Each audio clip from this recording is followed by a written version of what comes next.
on set. Places, everybody. And action.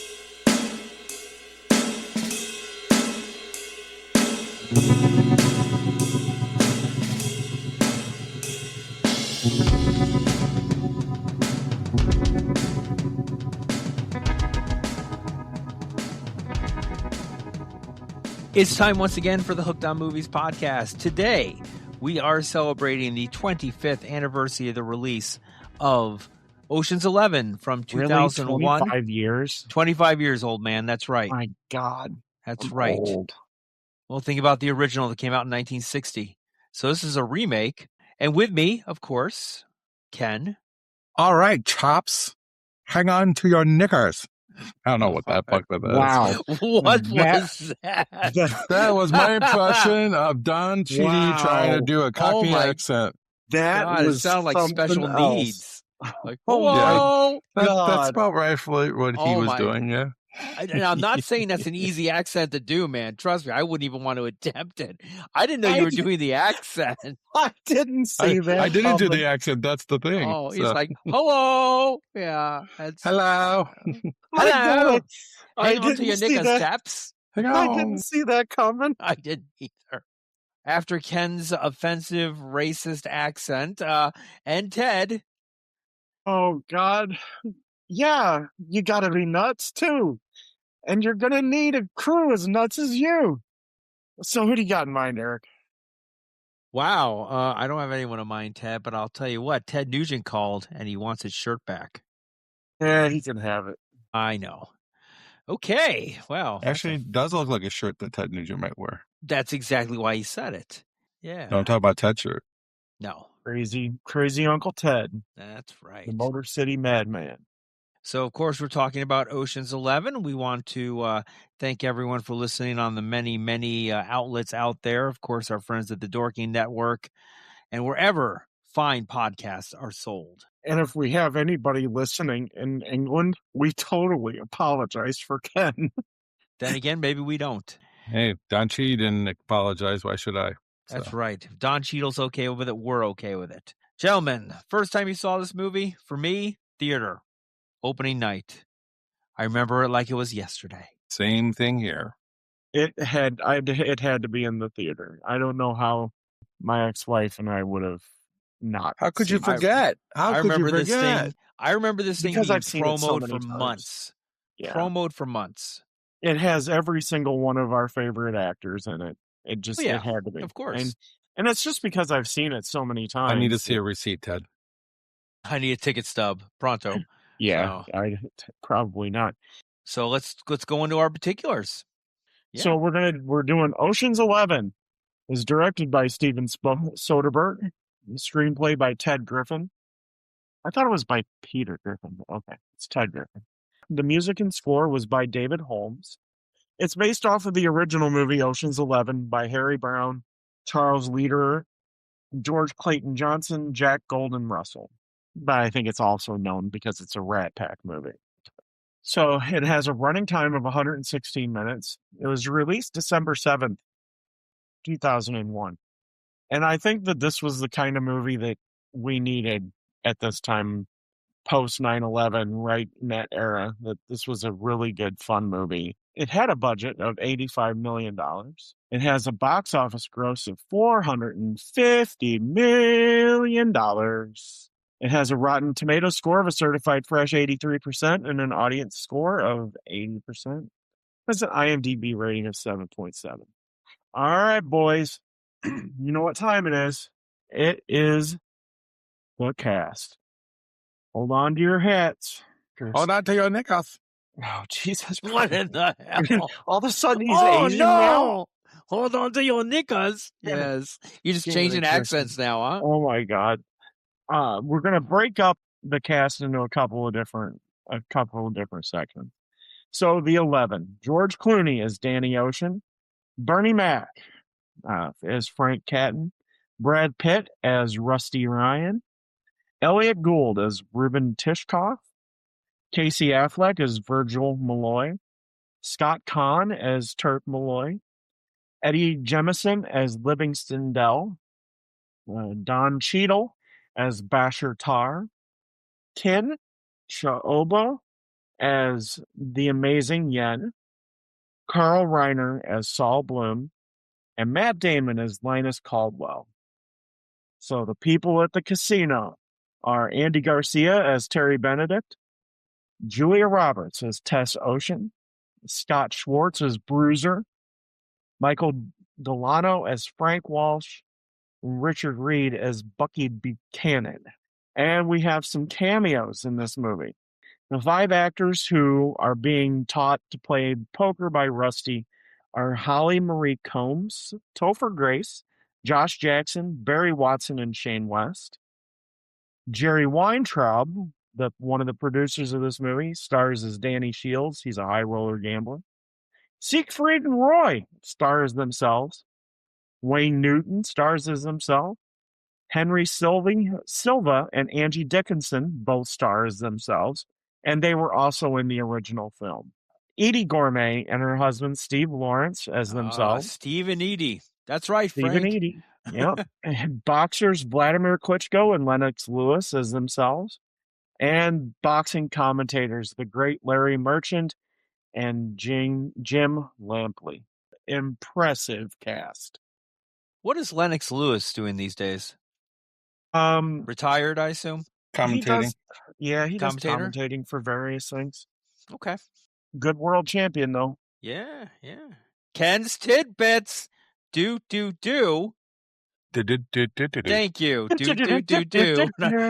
We're not getting into this being a Lennox Lewis, good or bad. Ken's Tidbits. All right, Ken, what do you got for us? All right, hang on to your kneckers. So what what's that? Was that an old angry man? Yes. Okay. This is going to be so random. He's going to do this throughout the entire podcast. That's great. Okay, so de Blasio gave a lot of access to this movie. They allowed them to get into their security surveillance systems. 20 to 30% of the Blasio was used. They even closed down their valet parking. So even people with the high rollers had to use the parking garage. That's how they funded the movie. They robbed the Bellagio. I know, right? Yeah. They literally did it. The script was sent to Julia Roberts with a $20 bill attached, which included a note from George Clooney that said, "I hear you're getting $20 a picture now," because Julia Roberts right there was the highest paid actress at that time. She was the first actress to get $20 million, right? Something like that, yeah. But the rest of the cast worked for less than usual because they wanted to keep the budget down, so that was nice of them. Steven Soderbergh wanted the actors to hang out together, so during their downtime, they just hung around with Carl Reiner, who told his stories of his life. I mean, how freaking cool would that be? Yeah. Andy Garcia said it was hard to be serious with him because of how funny Carl Reiner is. Yeah. Yeah. God, he's so funny. Don Cheadle is uncredited. Don Cheadle. Cheadle, whatever. Cheadle, tomato. Cheadle. Hang on to your knickers, okay? That's right. All right. Is uncredited despite having a major role because he wanted his billing to be right up there with Clooney and Pitt. Felt like he was a bigger star than Matt Damon at the time, which maybe he was, maybe he wasn't. So, okay. But he is credited in the other movies. The original part, though, of Linus was supposed to go to Mark Wahlberg, but he turned it down to do the incredible movie of The Planet of the Apes. Yikes. It's not a bad remake. It's just an unnecessary remake. Freaking horrible. I don't know. It's almost the same thing as the original. I mean, Who directed it? That's why you think it's horrible. Exactly. There's probably movies you haven't even seen of his that you're like, yeah, horrible. Yeah, horrible. Next week, Planet of the Apes. Yeah, right. So each of the cast members actually had their own 7,000 square foot villa. Luke Wilson and Owen Wilson were to play the brothers Virgil and Turk, but dropped out to film The Royal Tenenbaums. Danny Glover also turned down the role of Frank Canton in order to be in that film as well. It's because he's getting too old for this shit. Well, also Bernie Mac is awesome in this movie. What Steve Harvey's representatives try to get him replaced. So, yeah, I saw that. I'm glad that didn't happen too. Steve Harvey says that never happened. So of course he says that. We'll see that. Bruce Willis was originally cast as Danny Ocean, but had to pull out due to scheduling conflicts. He did make a cameo appearance in the 2004 sequel Ocean's 12. Yes, he did. Yes, he Yeah. did. It was a good cameo too. Yeah, I'm very happy you didn't take this road. Yes. So- Very happy. Unless we get like 1988 Bruce Willis, because that was a fun Bruce Willis. Right. Julia Roberts is credited with the words "and introducing Julia Roberts as Tess." This is, of course, a joke by the production team because that's what you would use for a brand new, actor. And she was already in her second decade of doing films, and she was the highest paid actress at the time. Steven Spielberg originally wanted to shoot this movie in black and white, but then Warren Bros. Said, if you could bring down the budget, we'll agree to it. And he said, never mind. With the exception of the title character, Danny Ocean, none of the original characters from the 1960 film are in this movie. I did not know that. Well, they're all dead except Henry Well, Silva. The characters themselves. I know the names. The names Just of the being a characters. smartass. Pitt agreed to be in this film after George Clooney asked him. So that's, kind of cool. Hey, want to be in this film? Sure. Cool. Let's do it. George Clooney also had a keg of Guinness installed in his dressing room. That's awesome. Ewan McGregor and Lenny James were considered for the role of Basher. That would have been interesting.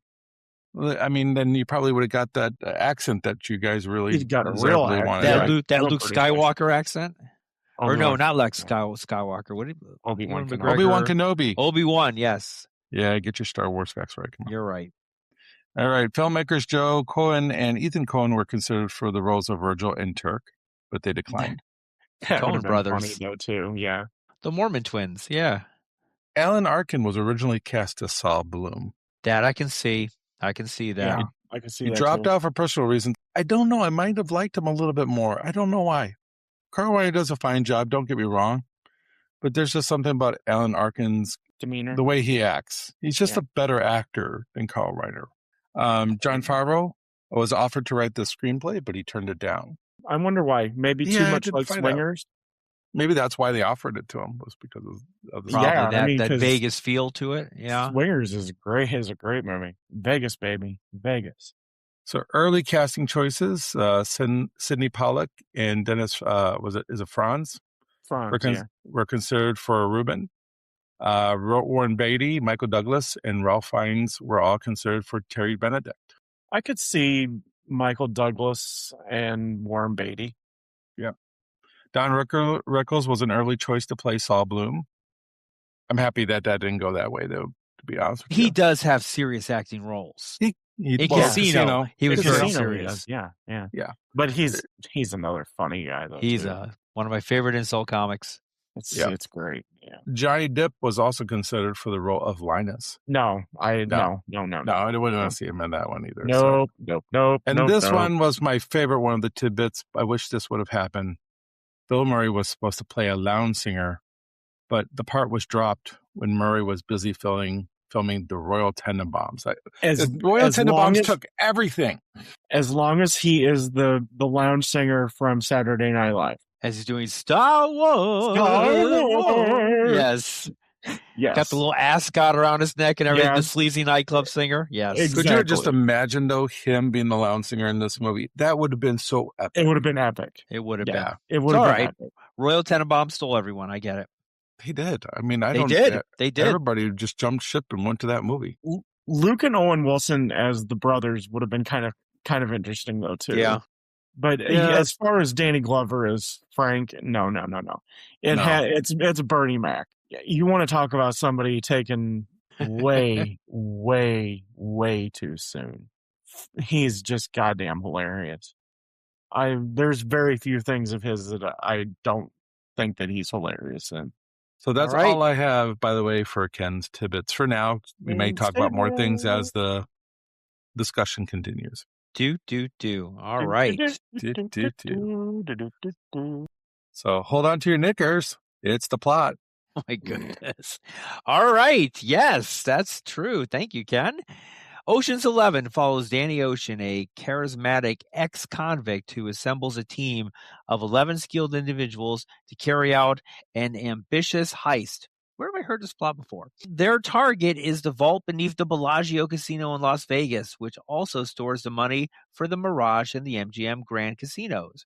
Ocean's plan is not just about the money, but also about winning back his estranged wife, Tess, who is dating the casino owner, Terry Benedict. The team meticulously prepares for the job, each member bringing a unique talent, ranging from explosives expertise to acrobatics and card dealing. On the night of the heist, they use elaborate deception and technical tricks to bypass security, break into the vault, and escape with $160 million. The film ends with the crew successfully evading capture and Danny reconciling with Tess, leaving Benedict outsmarted and empty-handed. Wah, wah, wah. But he comes back in Ocean's 12, so we're okay. All right. Shall we kick off some questions here? Sure. I love the opening scene in this movie when he's in front of the parole board. I think it is just a great way to open it up with these questions, and I love his demeanor. So the question is, what impression do you get of Danny Ocean in the opening scene, and how does his demeanor set the tone for the film? We'll start it off with Ted. He's smooth. He's as criminal. He's as smooth as silk, man. This is a guy who he's the perfect con man. And he's obviously running a con on these people. You know that he's got something planned and up his sleeve. It's great. And George Clooney's perfect for this role. He was made for this role. His version of cool is the only version of cool that could have compared to Frank Sinatra. Because Frank is, in my opinion, he's one of the coolest people ever. George Clooney plays it perfectly. I mean, you don't think he's sleazy. You don't think that he's like a scumbag. He's just cool.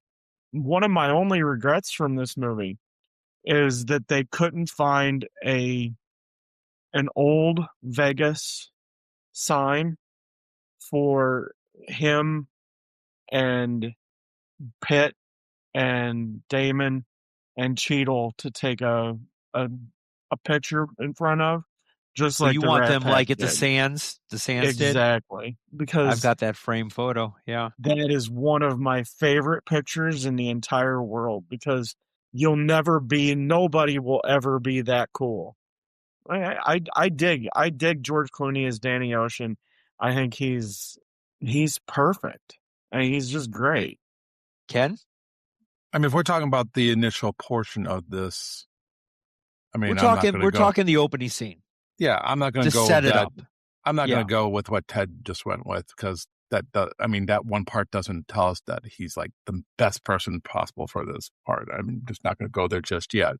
However, he's playing a guy who's sounds bitter, because his wife left him, and he's trying to, I think, con them into believing that all of this is because money of that, right? Yeah. Because self-destructive type of pattern. My wife left me. Yeah, exactly. Right. So I like the fact that he says to them, "Yeah, I was never really accused, or there were some thoughts of that I might have done this or I might have done that, but you guys never brought up charges, and this is the first time that so I like." Did we ever find out why he was in jail? Was it for the 4 years? Was it for the Incan Matrimonian head masks? Yeah. Was that okay? Yeah. That's why he got 4 years? It seems like that's what it was, yeah. Okay. I like the fact that he is just, I mean, because he isn't kissing their ass, to get he's answering questions truthfully, but also with a little bit of an attitude, a little bit. He just knows how to play people.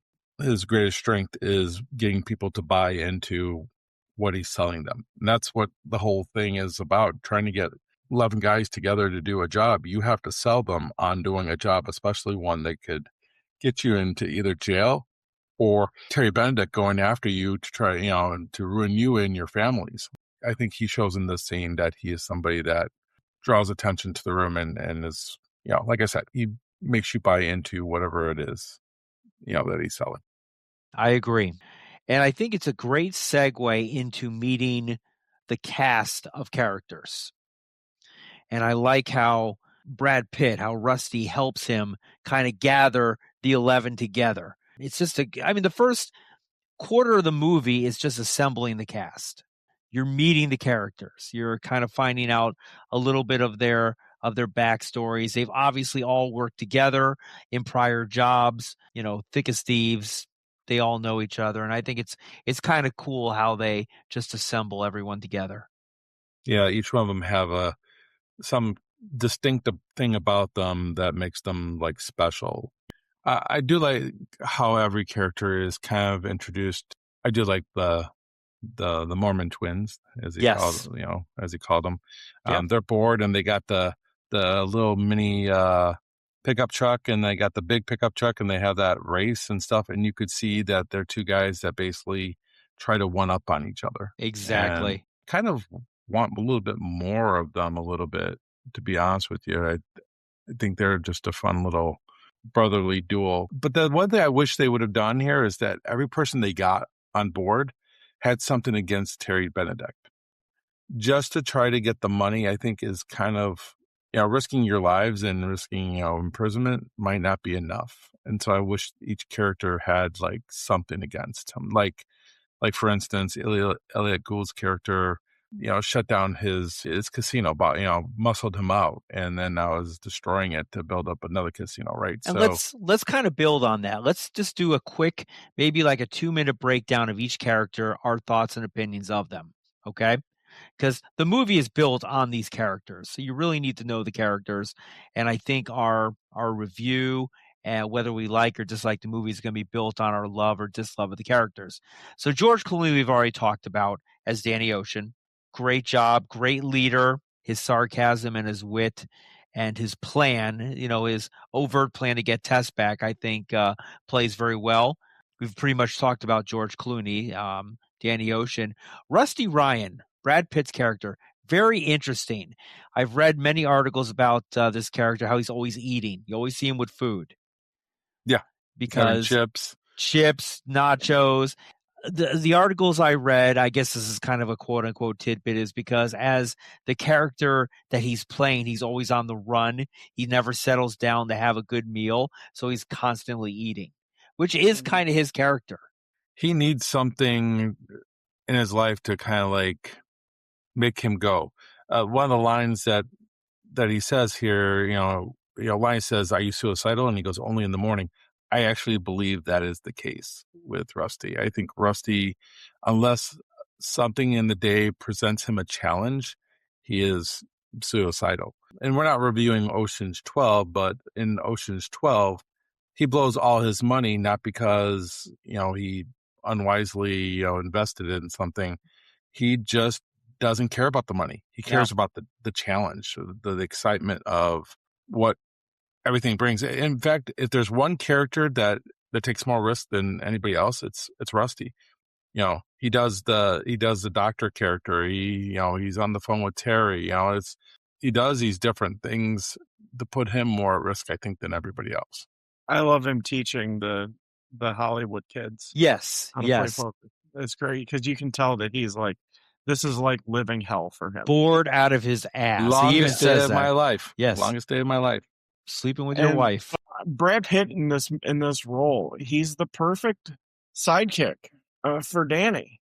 Sidekick or second in command, who eventually takes over the whole heist. Yeah, in theory, of course. They just have a chemistry that is just really cool. I love Rusty's character. I think he's funny. My favorite part of him is when he realizes that Tess is the actual goal here. When he looks up and he's like, I haven't gotten her name yet. Yeah. So, and he's like, Tess. Yeah, it's Tess. Right. And he's so cool. He never stops eating, what is it, frozen yogurt or something? Right, yeah, exactly. He never looks phased. He's always cool. And he's just always just smooth and just, he never gets too high. He never gets too low. But that ticks him off that Danny tried to pull a fast one on him. Exactly. I think that's a ruse.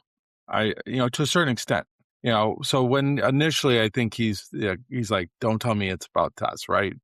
but then actually then they use it against Linus later on. They play it off as being that's why he's out, but they're playing with Linus then as a secondary thing because he was never going to be out. I think Rusty knows all along that this was really about Tess. Why else You do mean this, you right? mean from the start, from when he got out of jail?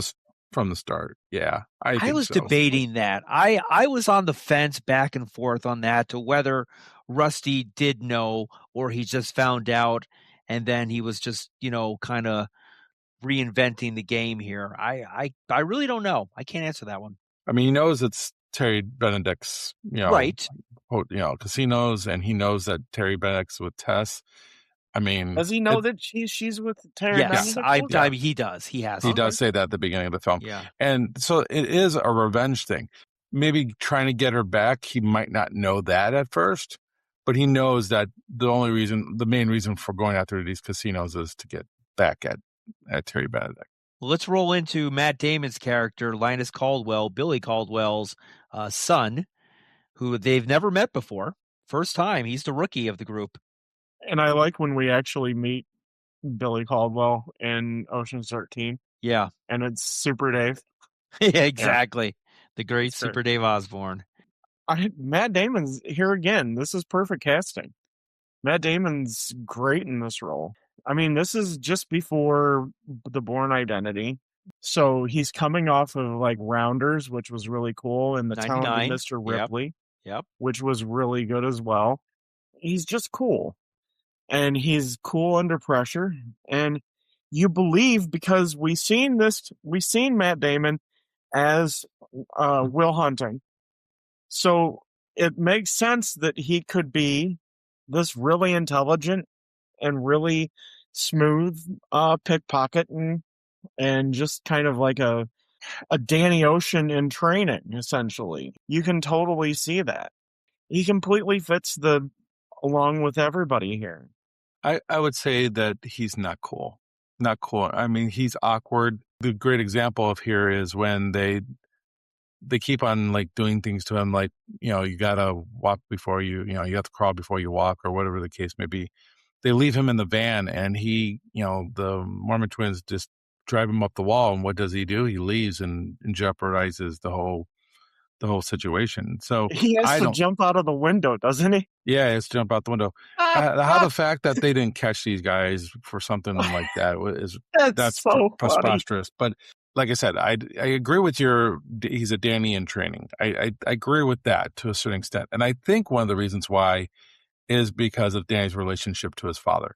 I think he looks at, based on what his father told him, he looks at him as somebody to groom. And that's why they are putting him through all these situations. Yeah. Almost to test him to a certain extent. I think they're kind of screwing with him a little bit. They're screwing with him, but they're screwing with him in a way that I think builds the character, right? Yeah. So I think sometimes his character can come off about being a little stale, a little one-dimensional. Like he has like basically no emotion whatsoever.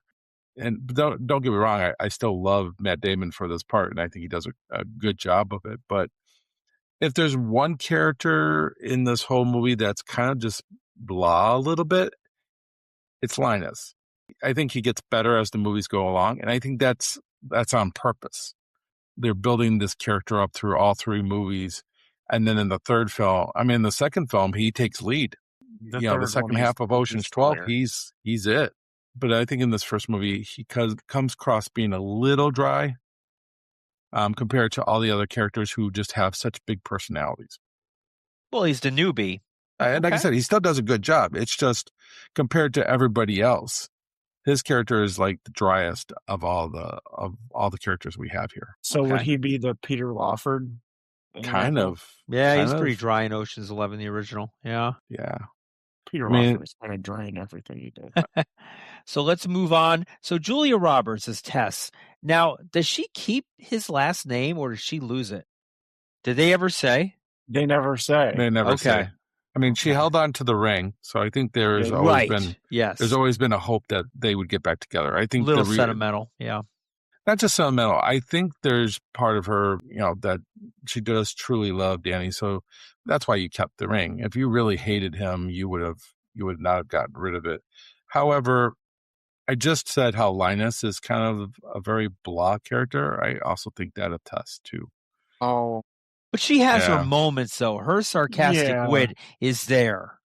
But I she mean, matches George Clooney line for line when they share the screen together. I just feel like she's way too serious. Like, yeah, there's she no, is serious. You're right. and so even when she matches line, George is playful, where she is definitely not. I can see why you like it, and I'm not against it. I'm not even saying Julia Roberts does a bad job here. She doesn't. All of them doing a great job here. It just, if there's characters who just lack, if you're trying to get me to like Tess, you're not doing a good job in this movie of making me like Tess. She's with the wrong guy, first of all. She doesn't have a sense of humor. She doesn't smile until they're at the prison picking him up at the end of the movie. That's true. She does not smile. She's hurt. You're right. He hurt her. I don't think she's in a very loving relationship with Benedict either. No. So that's an interest, and that's another reason I would like to know how those two got together. Did she get together in spite? I think that he hired her to curate the museum at the Bellagio, probably. and I think that's how they started to interact. Yeah, No, you're probably right. She's hurt by Danny, and she does love him. I think that their interactions when Clooney and she go back and forth with each other, I think she does a really great job. She's kind of what Danny needs, is somebody who wants to be on the straight and narrow, but understands that he's not. And I think had Danny just been honest with her from the beginning about who he was, she would never have left him. But she felt hurt. Terry Benedict, anybody who owns a casino, is a con man to begin with. Good segue, Ted. Let's talk about Terry Benedict. Even Steve Wynn, because that's who Terry Benedict is based off of. Yeah, Steve Wynn, right. I love the description of when Linus is telling us about his day, and the guy's a machine. That is pretty cool. That is really cool. This might be my favorite Andy Garcia character. Yeah? It may be, even though he was nominated for an Academy Award for Godfather 3. Why? Why was he nominated? I know we all know your dislike for the Godfather 3, and it has problems. And it's mainly because of him. Yeah, I mean, but he was nominated. But Andy Garcia's never been a guy that I would have thought would have been in a movie like this. He plays it really well. Plays it perfectly. Yeah, and now even though, like Ken has said, Warren Beatty and Michael Douglas, I could see both of them. Ralph Fiennes would have been way too evil. I mean, because we're talking about the guy from Schindler's List, okay? Right. He's the epitome of everything that's evil. So that would have been too intense. But Andy Garcia brings a level of cool. He is believable as a casino owner. Exactly. Very believable. He's cool. He never gets high. He never gets low. Even when they have stolen all of his money, he's still even keeled, and he's like, "I will hunt you down," and you believe it. I think he does a really, really good job here. As I guess the quote unquote the bad guy. Even when he comes in to the dinner and Danny Ocean is sitting with Tess, you're wondering how much has he heard, right? As he's walking in, yeah, right. And he even has that cool demeanor with Clooney. He's like, he doesn't come out and directly dismiss George Clooney's or Danny Ocean, but you can tell that he has a disdain for it. Like the last line when he says, Danny, right. It's Terry, Danny. This might be the best Andy Garcia. I would go with the Untouchables. Andy Garcia. I like this one better. Maybe And- I like this better. And there's a movie called Steal Big, Steal Little that I kind of like a little bit more. I think the reason why I don't think it's a Sea of Love. I'm not a big fan of that either. When a character is one way and only one way, and you don't have, there's no layers to that character. That's why I don't think this is my favorite. And He I does still like have- it. He has to he be. does have layers. He does not have layers. What Yeah, he layers? does. He's a machine, as they said, and he acts like a machine throughout the whole movie. You are to hate him, but here's the thing: why do we hate him? Does he really do anything wrong in this movie? No. No. If anything, he's the one that should be upset because he didn't do anything wrong. They robbed And they him. stole That's $160 the They robbed million. So he took Danny's ex-wife. Well, guess what? It wasn't like he took her while you were still married to her. You screwed up and she left you. I wish Terry had done something to deserve it. So like when we get to Ocean's 13 with Al Pacino, that guy deserves to get what he's getting, Pacino, right? Yes. Al But Terry- Pacino at his most Al Pacino in that movie. Hoo-ah. But Terry doesn't really, and let's be honest, Terry's insured. He's not going to like They're lose any insured money out out of the this. ass. Right. So he's not going to lose any money out of this. This No, is more of a pride absolutely thing not. more than anything, right? But you're supposed to hate him, but why are we supposed to hate him? Is Because this guy's girl? we hate him because we love Danny and Rusty and Linus and the whole crew. And we love Elliot Gould's character. And he plays that level of, God, this is probably going to get me in trouble. He plays that level of Donald Trump from the 80s perfectly. Where he's the king of Vegas. He owns the 3 most profitable casinos on the strip. He's the perfect target because he's arrogant. He doesn't believe that he can be touched. And I think that Andy Garcia plays that really, really, really well. Okay. I agree. I agree that he plays well. I'm just saying that I don't think it's his best character ever just because it doesn't, like I said, I don't have, layers. He's or not my multiple- favorite actor of all time by any stretch Yeah, of the I think imagination. he's overrated as an actor, to be perfectly honest with you. I but completely agree, except here.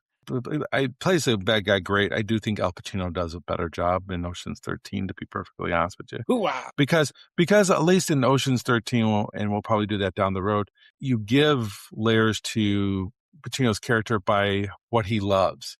The Diamond Awards and things of that nature. Yes. Here, you're not telling us what he values outside of just his casino. Yeah, that's what he values the most. Yeah, but Even above Tess. I like to have a little bit more when it comes to this character, but for what it is, for what he needs to do, it's fine. It's All fine. right.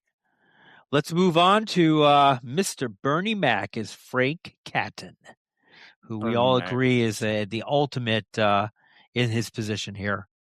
I think he's underused in this movie. You do. Probably a to- little bit. To a little bit. The one thing that is when him and Linus are Yes. going back and forth. Yep. That is the best part for both of them. That's the Yeah. best scene for both of them in this I agree.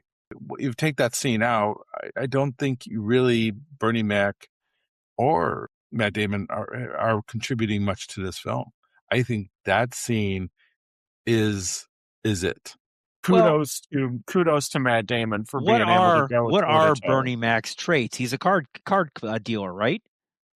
I mean, that's all he can do, pretty much. That's his thing is getting into the casino, the inside man. That's his job.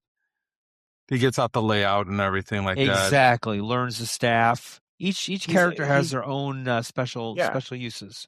He must have a He's- special camera or something because they said that even when they're showing like the hallways and stuff, they're saying this is based on Bernie Mac's character providing this Right. kind of stuff. He's intel, and he's really good at it. But kudos to Matt Damon for going toe to toe comedically with Bernie Mac, because Bernie Mac has when they did the Kings of Comedy, his portion of that movie was the best, and that's my opinion because I think his stand up was hilarious. because he has that dry, smooth wit, kind of like almost like a Stephen Wright. It's observational, but it comes off very sarcastic. He's great here. And that scene with Linus is one of my.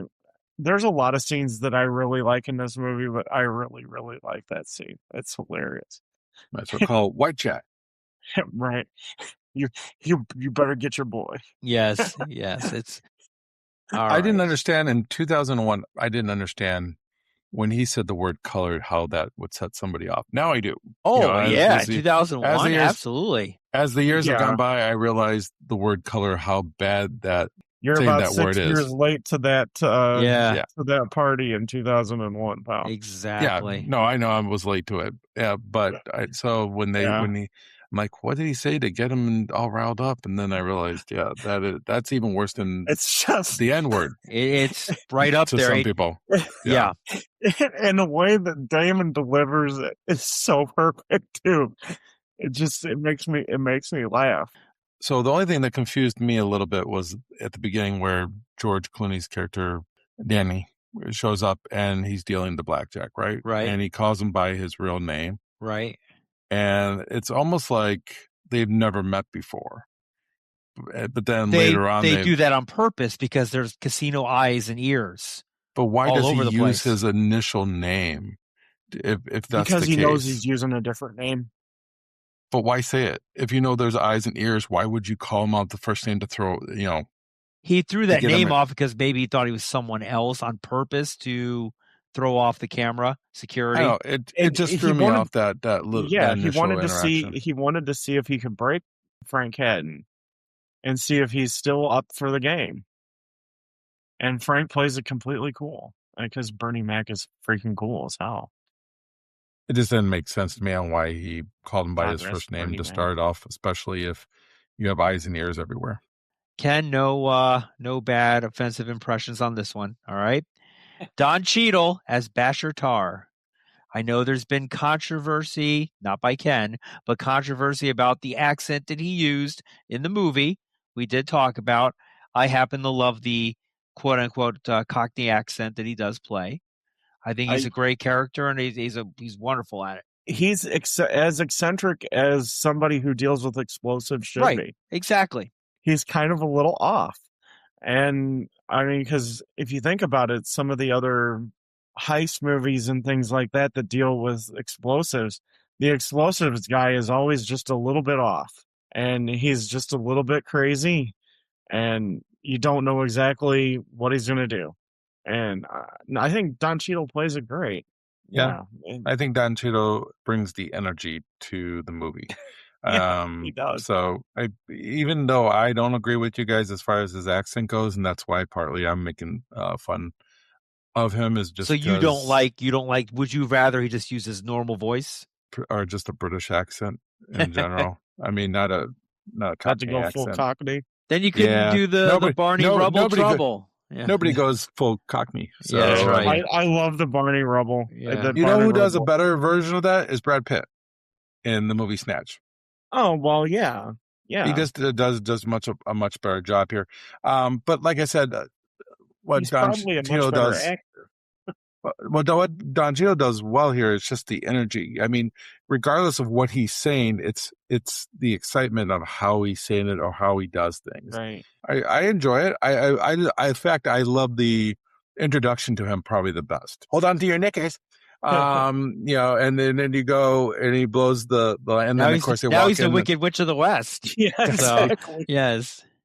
But then him and Rusty's like Demented- interaction, and he's like, demented "It'll be great to leprechaun. work with proper villains again." Yes. You know, I love that line, to work with proper villains again. I think that's great. And I didn't realize probably to this movie that the booby trap was done by his character, not by Yeah. Brad Pitt's. I thought maybe it was Brad Pitt's character that did that. He had an exit strategy, and that's why I was again saying about Rusty playing a cop, putting himself in that like a little danger. Right. You know, I He's always love the when one- he yells at the other cop. Yes. just find He's him, like- will you?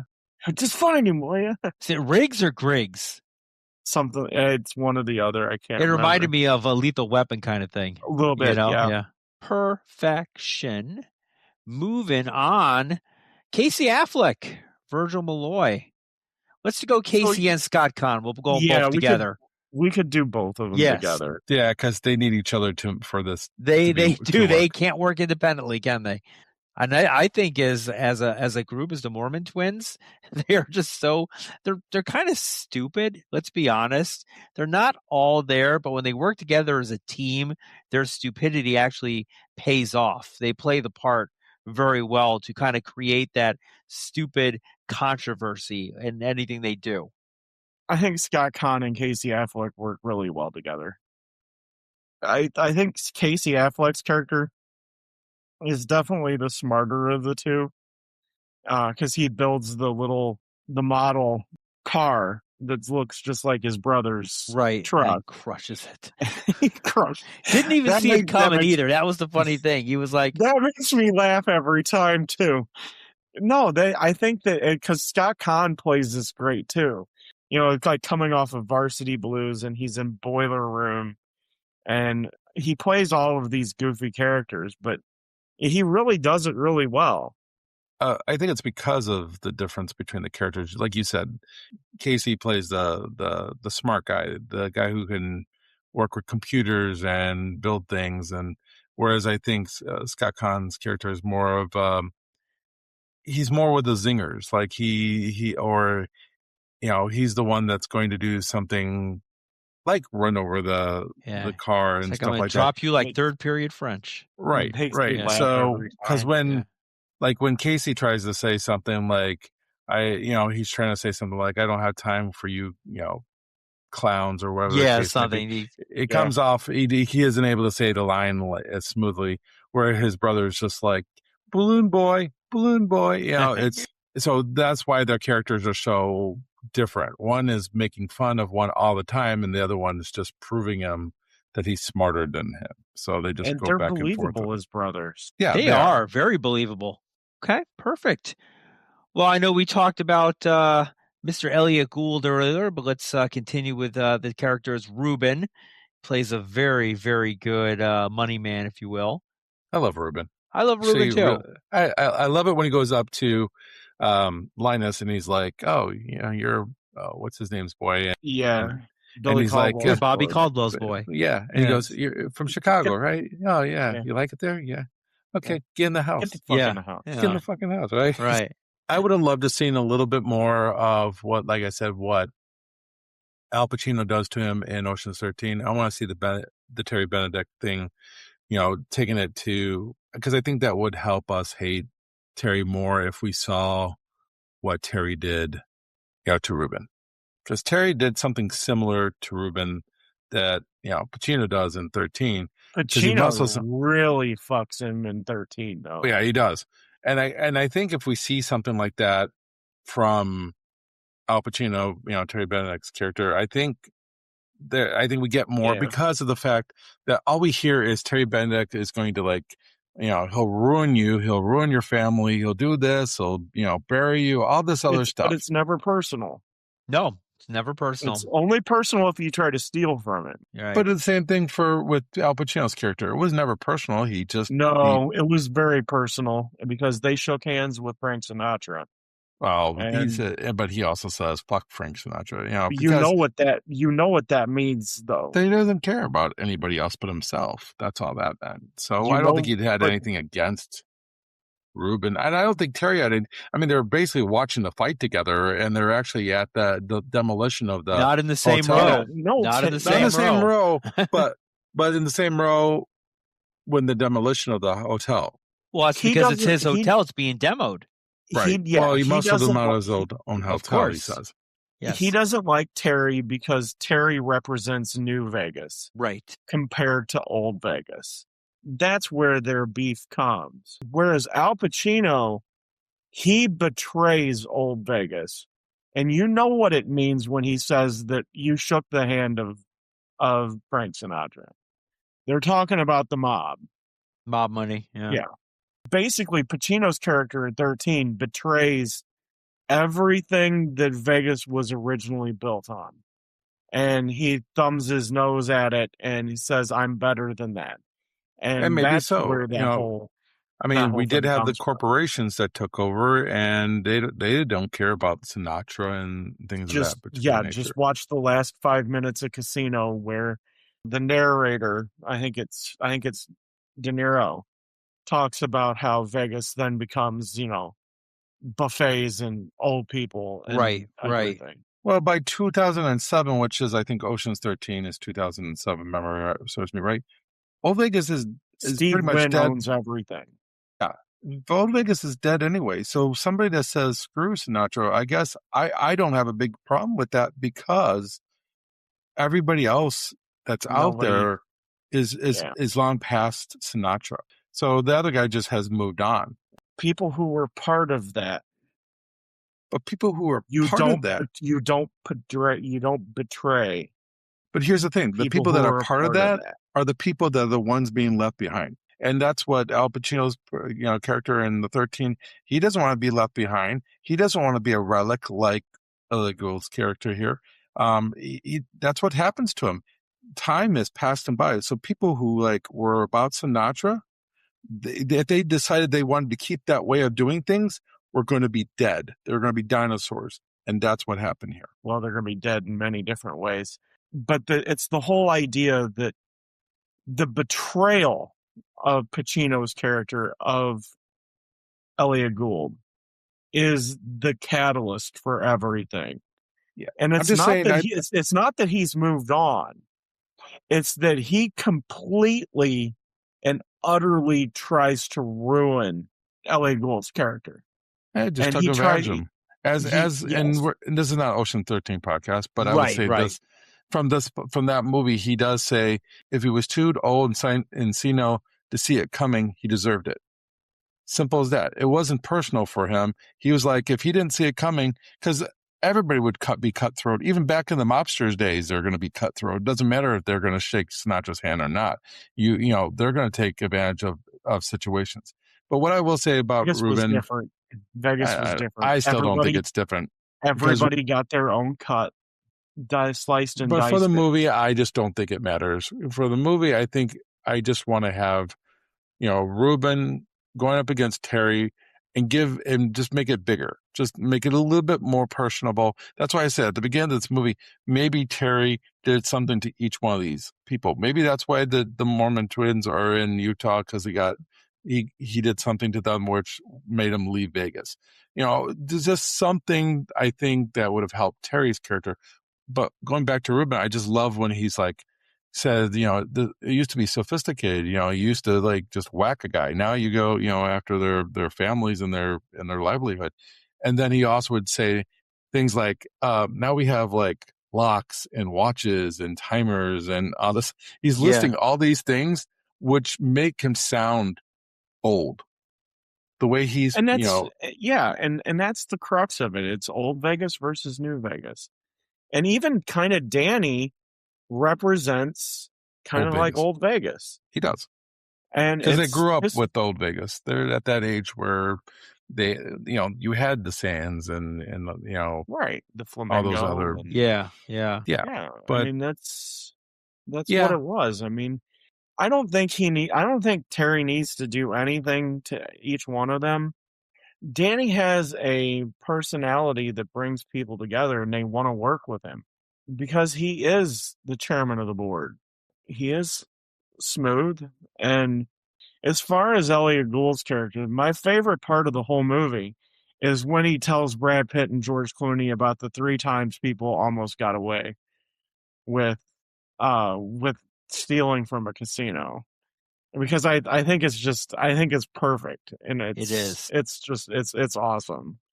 And his mannerisms, the way he describes it, it's like Elliot Gould might be one of the most underutilized people in Hollywood. I've liked him in almost every time I see him in something. I think you wouldn't say that if it was the 70s. He was all over in the 70s. He was great in MASH. MASH, he was great. Capricorn 1, he was in. That's one of my favorite movies. Yeah, I mean, he's a great actor. Okay, we can all agree on that. We'll move on here to. I'm probably going to butcher this one.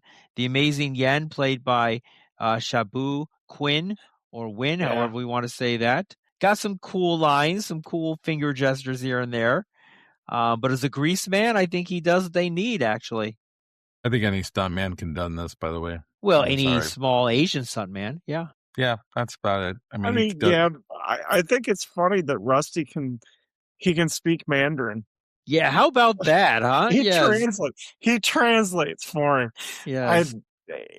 Because we never see subtitles for what he says. We just rely on Rusty conveying the message. And they all convey the message for him at different times. And it's Rusty's really so funny. cool. He speaks Mandarin. I love it. Yeah, I mean, it's just, I don't know.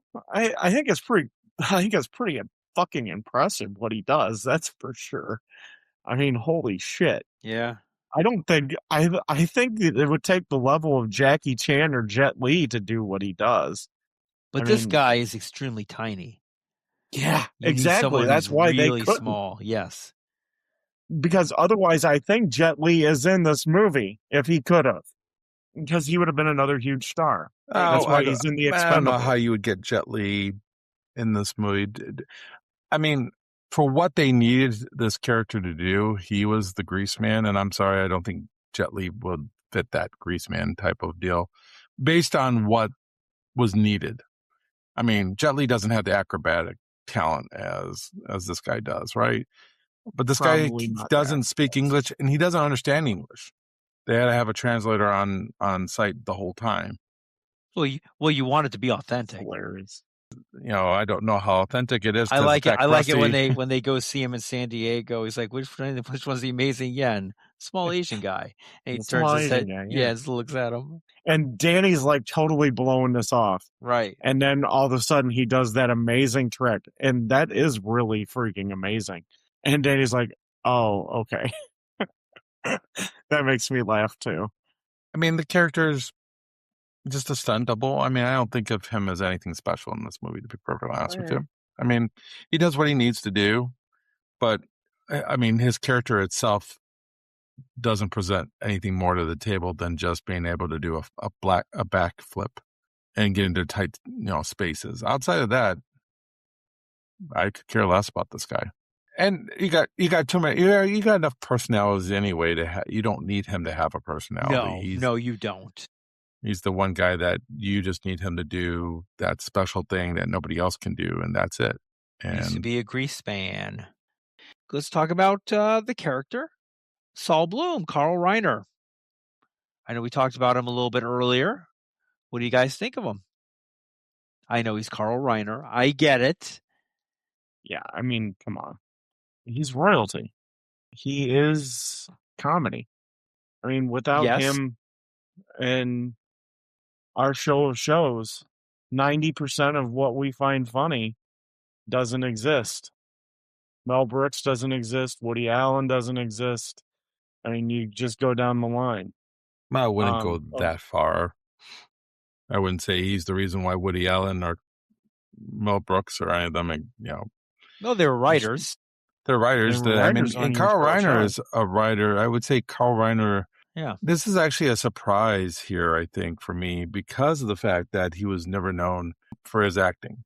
And I think he does a very solid job. Like I said, I think Alan Arkin would have been better in this. They're a lot alike in their mannerisms. Right. Their delivery is very similar. Yeah. Don Rickles would have been interesting here. You talk about going back to old Vegas. I don't know if Don Rickles would have been able to pull this one off, to be perfectly honest with you. I mean, when I think of Casino, I think of him as the weak link in Casino as far as the acting. Do you think that Don Rickles could have pulled off a Lyman Zerga? Yeah, I don't think he could have pulled that off. Yeah, that's the rough part there. I like Carl Reiner. I'll make no. Yeah, don't get me wrong. There's nothing wrong with his performance here. I'm just saying, I think Alan Arkin, he just has, I think of some different roles that he's been in throughout the years, and I just feel like he can come across all different type of ways. Where so I think he could have added a little bit more pizzazz But I pizzazz. don't think his character is supposed to have pizzazz. That's the No, whole he's thing. not. And that's what I'm saying. I don't think I think it's a solid job, and that's a credit to Carl Reiner for doing the job that he does. But I also think if you had somebody that could go toe to toe with Terry Benedict, which I just don't feel like I get that in this particular sense. I actually think that Terry he's a better Benedict Joey Bishop. No. First of all the original Ocean's 11s, really none of them were really good actors. Let's be perfectly honest. No, they weren't. From Sinatra down the was. line, Frank they're wasn't not bad. a really good. I mean, Dean Martin at times I think did solid, but the rest of them, I mean, even Sammy Davis Jr. not. I mean, greatest a actor. little bit Frank- more Frank singing wasn't in that one too. A little bit more Yeah. singing. But Yeah, that's these- okay. It's a nostalgia movie. That's the whole thing. Rat Pack Right. movies The are all one thing nostalgia. the one thing I remember about this character was they got me when he dies, because I really thought he was dead, and I was really No. disappointed with that. I wish they would have made a bigger deal when the reveal comes out that he was still okay. I think they could have done a little bit better job with this. First of all, they told Rusty that he was on, so we know that this was fake when Rusty's called in as a doctor.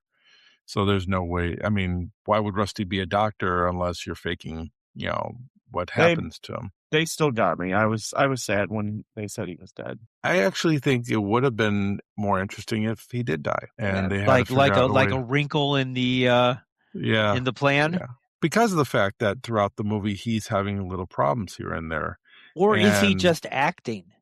No, You don't think so? He's the older guy. He's got the ulcer. Yeah. He gets up and has that moment. Nobody's around. I don't think he's acting. He found And I- religion? No, ulcers. I think if you do have him die, I think it does make this a little bit more interesting. We don't get him in the other sequels then, but I think it is a character that you can risk killing off. Well, I'm glad they Um, didn't. I'm glad they didn't too. Yeah. I'm kind of mixed results on it because I love the movie as is, but to throw that in there, just to see the reactions of the rest of the group, could have really been emotionally gut wrenching and made this like I think it would have hurt Rusty and Danny the most. Yeah, Yeah. especially someone dies He on kinda- the job. because they forced him kind out of- of retirement. Right, Right. because he kind of mentored both of them. No, I think he does. I think Carl Reiner does a really good job here. All right, well, let's end it here. Not end the podcast, but let's end our character review with the final one, not necessarily the least one. Eddie Jemison as Livingston Dell plays his part very well. He's pretty much what you expect an IT guy to be. Exactly. And I guess the first time we see him, I guess Soderbergh really tried to make him look like Radar from Yeah, and he MASH. did, didn't he? Yes. Yeah. Yeah. He's in that little like surveillance Yeah. band. Yeah, he looks a little bit like Radar there. Hey, One of the Radio only Shack, calm down. one of the only actors to move from the movie to the TV show. Yeah. Yeah. But yeah, no, he's I kind of dig him. He's kind of nerdy, but I love because he's so smart. He doesn't realize when he writes the directions on his hand, Yes. It just wipes and it off. he's trying to find his way back out, and the looks on Rusty and Danny's face as he's trying to get out of the maze, it's just hilarious. So I do have a problem with that scene though, where he left. Of course you do. Well, he leaves that thing behind, and this guy is like the questioning TV. why. Yeah. Yeah, he's questioning why he's even in there, and he's looking inside of it is he supposed to know what to be looking for? And then he's yelling at him down the hall, and he's not listening to him. Wouldn't that bring up red flags? Yeah, I would think so, especially in a casino, where security is so important. I just felt like that was a little bit a bigger issue, but I mean, it's a movie, so you take it for what it's worth. I mean, why would he be in there, and why would he be missing in there? I mean, I don't know. You would think that everything had scheduled maintenance and everybody would know who would be in there for whatever reason. So And the security guard knows exactly where he was in that room. of all those coolers in there for the electronics, he knows exactly which one to go to and sees the wires a little out of array, but that's fine. It's Yeah, a I just think movie. it's a movie. I just think they could have like done without that. So One of the things that we forgot about Terry and his interaction with Danny is the callback to Casablanca. Oh When yes, he yes, of all says the gin all the gin joints. joints. Yes, Yeah, I loved that little nod yes. there. Nice little subtle stuff there, and it's a great line to use too. It was perfect, yeah. All right. Well, I know we're kind of on the tail end. We've talked a lot about this movie. We've talked about scenes. Everyone pretty much knows the plan of the movie. So which part of the heist do you find the most suspenseful or clever? I think it's showing how they did everything at the end, where they show when they call 911 and, it reroutes it to Livingston and he basically, takes the call. It's those things because you need to find out how did they get the SWAT team in there? How do, they get the doctor or all, how they get all these people in place. It's all because they tapped into their phone lines and their surveillance. And I think that's the smart part of the movie. Without showing how you did it, it's hard to buy. I mean, some of it's still hard to buy, but I think showing us how the sausage is made is important here. It's a magic trick, and they show how the magic trick was done. It's and illusion. I think that's Yeah. pretty cool. Think about the money that Ruben must have put forward to actually build an exact replica of the vault. Somebody did a math thing on that and said that he probably put about 20 million up. Isn't that insane? Now, is his cut also 13 million? I think when you add it up, it comes up. Well, 160 divided by 11. Right. Right. Yeah. Ruben's part of that cut, right? I would think that I think whatever the funds were, I think that has to be taken off the top first. I would think so. And then after that, everybody gets an equal share after that. Yeah, I would think so. The finance guy always gets more. Or should get his money back at least. Right. It just sounds good in the movie that everybody gets an equal split. Yes, right? No, I get it. It's just an easier way to get past it, and you just don't think about it. Yeah. What do you guys think of Ocean's 11 as a classic heist movie formula? You think it works? Doesn't work? Definitely works. Definitely works. It set the bar. Every single heist movie after this, it changed the game. No heist movie since that doesn't have some sort of element from this movie. There was a heist movie from the 50s that Stanley Kubrick directed called The Killing. That was one of those, it was a story that wasn't told in a linear fashion. And it kind of had that Ocean's ending to it because spoiler alert, the airplane blows all the money to the wind. Dun, dun, dun. But it's no, I don't have to watch that movie. It's considered like a groundbreaking thing, and that's what this is. Yeah, and I kind of like the different twist. They didn't just use the exact formula of the 1960 version. The 1960 version stands on its own. It does, but they could have redone that thing scene by scene very easily. Yeah, definitely. But that would have been your Carl Reiner dying in it. Right. Yeah. I mean, I think the difference here is you have real actors with real personalities. We're saying how George Clooney and Brad Pitt they're just made for this type of movie. They work so well off of each other that you buy their friendship in. Whereas I don't know if I buy that as much in the original Ocean's 11, the friendships that were there. And I think that's why this movie works a little bit better, is because you buy into the friendships and them coming together as a unit, and I mean, there's infighting still, and Don Cheadle's character, he's always kind of like has an attitude with some people, and it's because out of everybody, he's Cockney. Probably the most, yeah, he's a little crazy. He's a little crazy, but I think he's also maybe the smartest guy out of all of them, all around. Like Livingston is probably the smartest tech guy there, but I think Cheadle's character is more of everything. He's the one that knows about the the pinch, that can, Right, take out right. the That whole, that is awesome. The Yeah. I love that they go to what is it? pinch the University of They go California. Caltech, Yeah. Polytechnic. But it's very cool Yeah. that they actually have, a pinch. Obviously there's something in the plan that goes wrong, and they correct that, which is kind of cool. What do you do? Do you leave it at the doorstep? Did he just keep it where you left the van at? I mean, what do you do with that pinch I don't afterwards? know. You leave I it, have you no abandon idea. it because it's stolen. They Yeah. don't care. It's done. I think those Yeah. things are like one and dones. Yeah. I think they're one and done. I have no idea. I'm not smart enough for that. I love his description of the pinch too. Yeah. Yeah. Instead of It's- Hiroshima, you get 17th century. Yeah. Right. Yes. For 30 seconds. Right. It's a cool description. And It's hilarious. who's your favorite character in this? Oh God. Got to pick one. It's Man. Rusty. Yeah, mine too. You I know, everything with I love the shirts. I- I love the suits. the suits. Yeah. Yes. Yeah. I want to say Rusty. He has the most but there's character. just there's something about Danny. Sure. I think it's just the epitome of cool. But I have And- a little bit of bias because Brad Pitt's one of my favorite actors. So, but so is He Clooney. I love But him. so is Yeah, I Clooney, love him so- too. I love them both. It's so hard to pick a favorite character.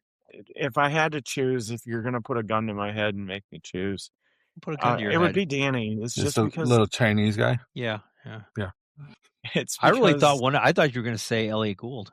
Oh, that's another It's great tough, character. isn't it? It's tough. And we're All not of these talking characters are favorite great. actors. We're talking favorite character in this movie. Right. So, And my favorite actor is Matt Damon. Out of all the Yeah, actors in but this movie, he's my character-wise, favorite. you're not But fond of him. character-wise, because Brad Pitt's character is just, I think he's the most well-rounded out of everybody. You know, Probably he he's hanging out with the the Hollywood the strippers, kids, yeah. the Yes, strippers and yes. stuff like that. He knows everybody He and does. knows He's- everything. And he's like, "Hey, say hi, hello to your mom. Oh, she'll be on in 5 minutes." Right. And then he goes back in. It's like, huh? Yeah. oh, Yeah. Yeah, it's One thing we did Yeah. not talk about here, and I bring it up because the next day I went out and purchased this, is the soundtrack to the movie. Oh, the it's soundtrack. good. You got a little Elvis Presley. You've got some pretty good instrumentals on it too. Yeah, I actually Yeah. think 13 is a little bit better of a soundtrack, but and that might be because they probably didn't get all the rights that they would want for like Las Vegas kind of music. I mean, it is the first movie. By the time you get to the third movie, you can spend a little bit more on the soundtrack, right? I did read that Soderbergh intentionally didn't use Viva Las Vegas and that he used, what is it, A Little Less Conversation? Yeah. He did that on purpose because that's still a Vegas Elvis song, but it's not as hit the nail on the head obvious as Viva Las Vegas. Yeah, but Well- it actually I think does a better job than You Viva don't Las think so, Vegas. too. You don't get Yes. like I do. this town until Ocean's 13, which that would be, Frank Sinatra if you're gonna go pay homage to the original. And That's the one thing that I wish they would have done was do a little bit of nod to they did to that on Frank. purpose. They did that on Yeah, purpose. they did it. They stay away from the original one. I don't know if they did that out of respect. Might have been out of respect, or just to be this is our movie and we're going to be different. I think they paid more homage to it when you get to 13. So Definitely. All right. Well, wild card. You pick up anything we didn't talk about that you want to talk about. Give you 2 minutes. Keep it to 2. Something on the back of your mind that you wanted to bring up. Honestly, I didn't think the cameos. I'm like, Henry Silva and Angie Dickinson. I know it's a nod to the original, but when you're talking about celebrities that are in the crowd, those are your 2 celebrities. Okay, doesn't Well- really pan out well in 2001. maybe Angie Dickinson, maybe still. I would say if I there's don't think something, so. if there's something that comes across my mind as far as Rusty's and Danny's like relationship. I think at the beginning when they're looking at the floor plans and everything, and they're discussing, about the vault and everything, and they get towards the elevators and there's the sales pitch. And after the sales pitch, he's like, "You've been rehearsing this? Yeah. Did I rush it? No, Yeah. it was good. Yeah. Yeah. It's I think it's those type of scenes right there that actually give their relationship like substance, right? I like those type of scenes. Of course, earlier when we were at the poker scene, we didn't talk that much about how Danny comes in and takes advantage of the fact that Rusty knows everything there is to know probably about poker, and knows that like if he overbets, that Rusty's going to be like, oh, he's They're building up overbetting the 'cause it's bankroll. bluff. Yeah. Right. Their relationship is what drives this movie. Every scene that they're in together. It's kind of funny that they didn't go with them at the end as the two people who actually are the ones that break into the vault. Because I think you could have used Linus as somebody who was the doctor or something like that. Maybe flip-flop that. Just because every scene that they're in is gold, right? So that's the only thing I would say is more of that. Because I think what Ocean's 12 lacks is their relationship. Their relationship in 12 suffers, and that's why the 12 is not nearly as good as 11 or 13. Well, on that note, let's go into our reviews. We'll kick it off with Ted. Yeah, this is where you guys tease and make fun. This is such a great movie, and every time I watch it, I like it more. And that's a rare thing for a movie where I've seen it probably 50 times, but I still like it just as much or more than the first time I saw it. And I think that's a testament to these people. You can tell that they had just an amazing blast making this movie, and that they were having fun, and things were just like relaxed, and they were able to be themselves.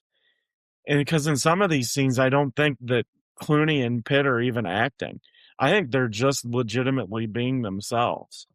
I think it's a rare movie that does that. And to change the game as far as what a heist movie is, whereas every heist movie after this has some element of Ocean's 11.